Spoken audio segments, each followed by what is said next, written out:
because you love your children with all your heart, but they're gonna still see some days where you're down and questioning yourself, like, oh, I could have done this and I could have done that kind of thing, right? So yeah, I mean, don't put that hold on yourself. I know society gets you down sometimes, but you have to just know yourself enough, you know, find what you enjoy.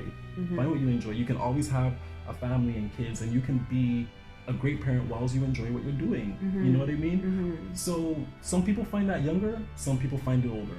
All I ask is that you don't put a stipulation on time. I'm pretty sure there's 22-year-olds out there that have a wonderful life, you know what I mean? Yeah. Probably have a family and stuff, and they're happy.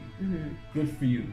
But if also someone is older, don't think or put pressure on them thinking, you know, that you should have all of this and that by this time. It doesn't work like that. Like you said, time is like just going in steps. Some people get there quicker, some don't, but we're all going forward. Yes. You can be 18 with everything, but I know there's still something that you want to pursue, whether it's internally or externally. You know, you gotta find it. I think it's easy for us who think in terms of growth that there's no limit, to be able to or that God's given us the opportunity to encourage people, because again, the world wants to bind people into situations where they aren't free to grow. Love it. And I have just noticed, or I've found that when I speak to others that are in that place of restriction, or of let go of some dreams, or let go of some passions, like it saddens me, and I'm like, why aren't you painting anymore? Why aren't you dancing? Isn't that sad? Like when you hear people do that, it is. And when you encourage them, even like for myself, like if I'm gonna, like, you know what, you should pick up a paintbrush again, or you should like come to a dance class with me, you know. Love it. Then there's like fear after that. They have fear, don't they? I'm too old, or I don't know, like, you know. Exactly. And it's another barrier. Like it's one thing to expose it, and then there's another thing to overcome it. Because people can be bound by things that they don't realize are keeping them captive. Absolutely. Right? I love it. That is the truth, because like you said, it's a barrier if you start saying to yourself, oh, I'm too old to do that. You know what I mean? Like when it comes to being an older person, for example, they just think everything should stop. I've seen 25-year-olds scared of being 25. You know what I mean? It's like, come on. You know what I mean? It's like, come on.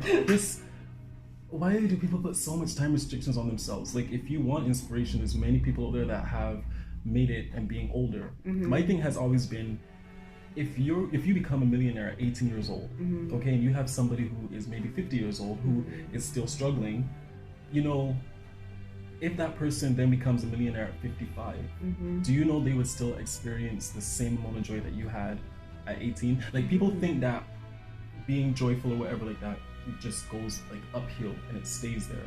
It's an emotion in that period of time. If they become a millionaire at 55 and you were a millionaire from the time you were 18, just know that no matter how long they live after that, they still experience that moment of joy. And that's a fulfillment. Like, people have fulfillment comes from full. So if I became a millionaire at 55 or 85 and I lived 2 years later, I still had fulfillment in that period of time because it just happened. You know what I mean? It's not something that has to climb and stay there. It's just, I was fulfilled. I was happy, whatever that may be. Just never put a time stipulation on your life. If you want to act and you get into movies at 60, you're still going to have that period of fulfillment because you got into that movie. You know what I mean? Just, don't restrict yourself. And I feel like too, when it comes to goals and achieving things, a lot of people see it as levels of success.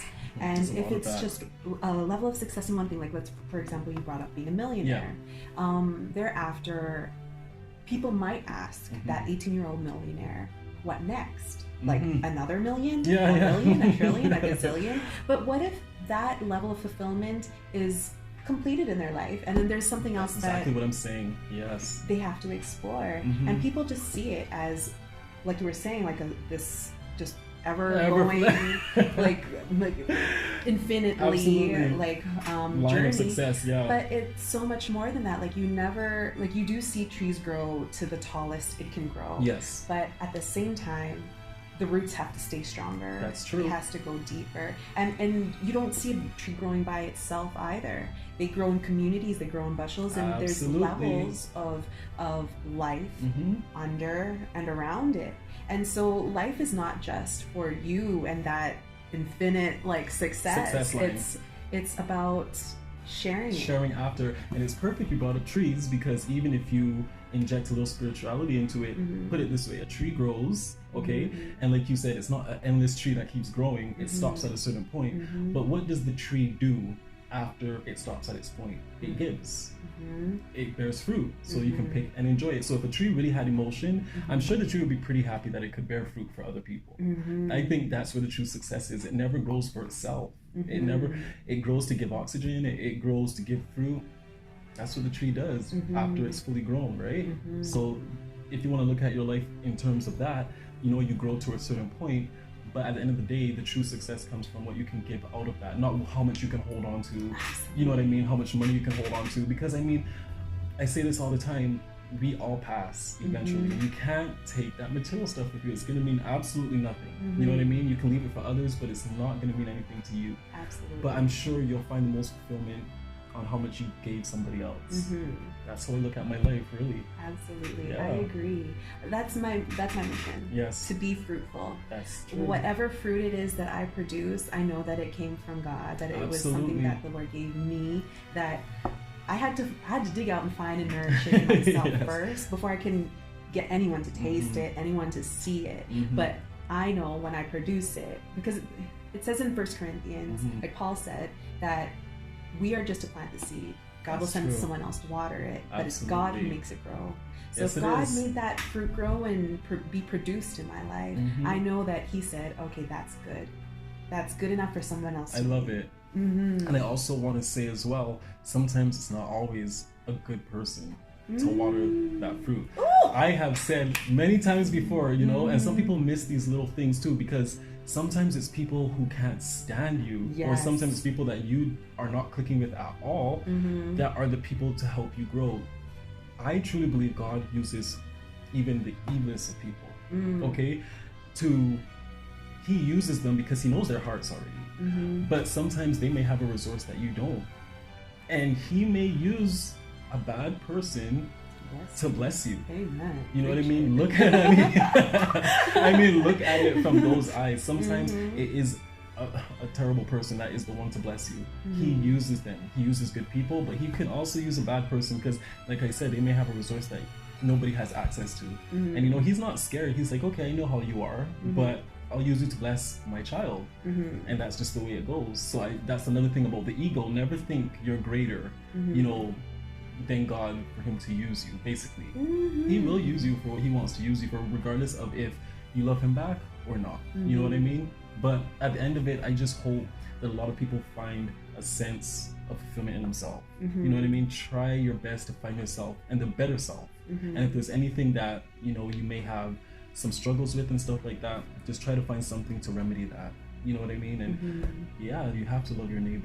You have to love your neighbor. That's when you're gonna find your character. It's just like a revolving door. How do I help you? But how do I feel? How do I help you? Be fruitful. Yeah, definitely. Yeah. It's just like a constant exchange.